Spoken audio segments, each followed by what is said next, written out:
ulama salaf. Nanti akan ada pembahasannya Mujahid Abul Aliyah dari kalangan tabi'in yang belajar Al-Quran kepada Abdullah bin Abbas, muridnya para sahabat Rasul.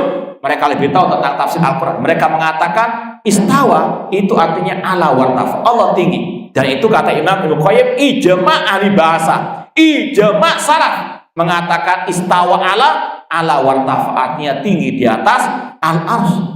Ya sudah, pahami sesuai dengan apa? Zahirnya, seperti yang dipahami juga oleh orang Arab yang fasih bahasa Arab. Demikian pula yanzilu rabbuna, sudah jelas yang turun Rabb kita, yanzilu rabbuna. Maka apa? Secara zahirnya pahami Allah yang turun, bukan malaikat. Kalau ada yang mengatakan oh yang turun itu malaikat Allah, ini sama dengan tadi. Petunjuk jalan tuh lurus, namun dipahami oh maksudnya apa? Seliut kanan, seliut kiri. Orangnya nggak apa? Na'udzubillahi min dzalik. Maka sekali lagi biarkan titik-titik menggonggong, kafilah tetap berlalu. Kita dikatakan tekstual apalah wahab dan sebagainya. Ya sebagaimana kata peribahasa tadi, ja'il kilabatan bah wal kafilatu tasir. Ya biarkan titik-titik menggonggong, kafilah tetap berlalu. Nah, dan kalau mau dibahas lagi, ini juga disampaikan oleh para ulama. Satu ulama pun terutama tadi dalam masalah sifat Allah nggak ada yang mentawil. Kita tak berikan referensinya tadi. Imam Al-Muzani, Imam Ahmad, Imam Asy-Syafi'i juga demikian pula dengan murid-murid Imam Syafi'i. Mereka memahami sesuai dengan dohirnya, terutama ayat-ayat tentang apa? Sifat-sifat Allah Subhanahu wa Ta'ala.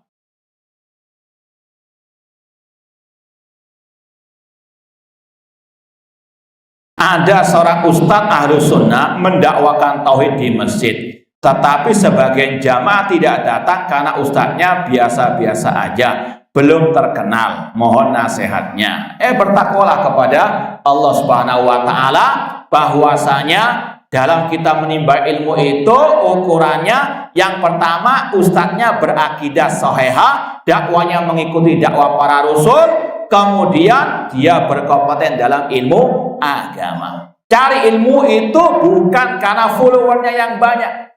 Ya, ini sekali lagi fenomena yang memprihatinkan. Ya, ustadznya karena nggak ada gelar, ya, doktor nggak ada gelar MA, lalu apa? Malas untuk mendatanginya. Namun yang gelarnya profesor, doktor, ya, namun dakwanya cuma itu tok. Ya, dakwanya jelas-jelas tidak mengikuti dakwah Nabi para Rasul, memprioritaskan akidah dan tauhid, luar biasa. Ini sekali lagi fenomena yang sekali lagi sangat memprihatinkan, jauh dari ciri khas Ahlus Sunnah wal Jamaah. Di sebagian kajian itu sempat kita sampaikan, sekedar wa amma bi nikmati rabbika fahadits. Adapun tentang nikmat Allah maka ceritakan. Di awal dakwah salafiyah, ya, terutama yang dibawa oleh Al-Ustadz Fadil Yazid bin Abdul Qadir Jawas rahimahullah ta'ala rahmatan wasi'ah. Ya, beliau kemana dan di mana saja dakwah pertama kali at-tauhid. Ya, dan itu di antara yang kita saksikan sendiri. Tahun 90-an kita masih SMA waktu itu, kita mengadakan tabligh akbar. Beliau pembicaranya yang beliau kaji kitab Aslus Sunnah wa I'tiqaduddin. Masalah apa? Akidah, itu tabligh akbar. Dan terus demikian. Meskipun nggak selesai sekarang, besok atau mungkin kapan lagi ketemu, itu lagi kitabnya akidah, lanjut akidah. Ya, dan itu yang kita saksikan sampai terakhir beliau mau meninggal dunia waktu haji, tetap dakwah. Ini sekali lagi ciri khas ahli sunnah wal jamaah, dakwah salafiyah. Dan dulu yang paling viral, yang paling banyak diminati awal-awal dakwah salafi di Indonesia, kajian tentang akidah wal manhaj. Ya, namun sekarang sudah apa? Ini kesalahan dari dua pihak. Kesalahan dari sebagian ustadz yang mereka sudah malas dakwah tauhid, dakwah akidah, atau sudah menyimpang bahkan dari dakwah salafiyah yang hak, ya, yang membuat apa? Metode baru dalam dakwah. Ya, dan ini sungguh benar apa yang diungkapkan oleh sahabat Rasulullah SAW yang bernama Mu'ad bin Jabal radhiyallahu ta'ala anhu. Beliau mengatakan, inna min waraikum fitanan, sesungguhnya di belakang kalian akan muncul berbagai macam bentuk fitnah. Wa yu'khadul Qur'an, dan akan diambil Al-Quran. Ya, kullun yakhuduhu mu'minun wa munafiqun dzakarun wa untha saghirun wa kabirun. Dan nanti akan dibawa Al-Quran oleh semua orang, yang mukmin, munafik, laki, perempuan, yang kecil maupun yang besar. Kata sebagian ulama dalam mensyarah ucapan ini, semuanya akan lancang berbicara tentang ilmu.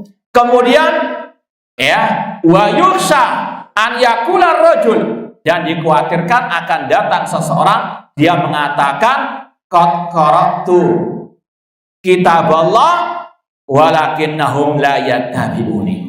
Aku sudah membacakan kepada mereka ayat Quran, namun mereka tidak mengikutiku. Kemudian kata orang tersebut, ya, wa ma hum bimuttabi'iyya hatta abtadi'ah. Aku tidak akan mungkin mendapat banyak pengikut, aku nggak mungkin mendapat banyak follower, kecuali aku membuat bid'ah. Sensasi baru dalam apa? Dakwah. Dan inilah yang terjadi terutama di negeri yang kita cintai ini. Naudzubillahi min dzalik. Ya, sekali lagi sudah jelas dakwah salafiyah itu ciri khasnya dakwah kental dengan tauhid al-aqidah, meskipun tanpa mengesampingkan yang lain. Ya, namun sebagian dai luar biasa, ya, mungkin sudah puluhan tahun dakwanya sakinah mawaddah. Naudzubillahi min dzalik. Maka kembalilah kepada manhaj salaf, manhaj dakwah para nabi dan para ar-rusul alaihi wassalatu wassalam. Nah, baik, ma'asal muslimin ikhwani fillah wa akhwati rahimani wa rahimakumullah. Kemudian pertanyaan yang terakhir, apakah benar penulis kitab ini sebelumnya berpahaman sufi? Iya, benar. Ya, Syekh Muhammad bin Jamil Zaini dulu pernah terpengaruh, namun bukan pengikut yang ya fanatik betul, tidak. Ya, dan beliau menulis buku judulnya Kaifa Ihtadaitu, bagaimana aku mendapatkan hidayah kepada sunnah. Dan wallahu alam, di antaranya beliau itu hadir di majelisnya Syekh Muhammad Nasiruddin Al-Albani rahimahullah ta'ala ketika Syekh Albani masih tinggal di Suriah atau Syria. Ini aja yang mungkin bisa kita sampaikan, kurang lebihnya mohon maaf. Wa jazakumullahu khairan. Aqulu qouli hadza wa akhiru da'wana anil hamdulillahi rabbil alamin.